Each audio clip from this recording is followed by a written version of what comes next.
There are two sides to every story, and A Tale of Two Beasts by Fiona Robertson illustrates that perfectly. This is a Kane Miller book from England.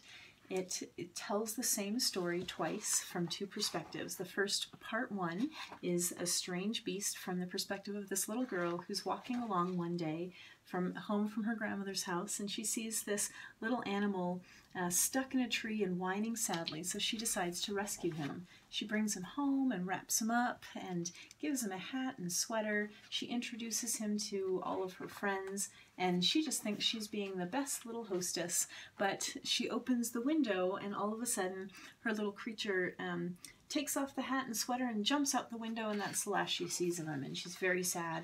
And then when she's going to bed, he comes back, and then you see them running together in the woods. And there goes the nightie, and they're just having a good time together. And she finishes with, "I wonder why he came back." And so then we see A Tale of Two Beasts, part two, The Terrible Beast. And now we're seeing the perspective of the little animal who was hanging from his favorite tree, singing happily to the birds when I was ambushed by a terrible beast. And she growled and tied me up and carried me off to her secret lair. And he talks about how she traps him in this box with nothing to do and walks him back and forth for no reason at all. And he gets too hot in this hat and sweater.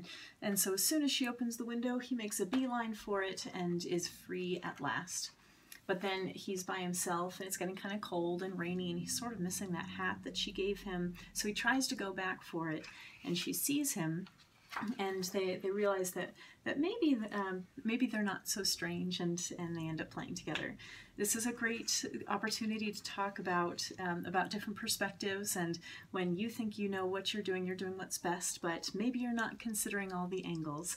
It's even a great opportunity to talk about things like leave no trace when you're outside on trips or something that you don't want to disturb somebody else's habitat or bring home flowers from the side of the road, and just kind of seeing everything from all angles.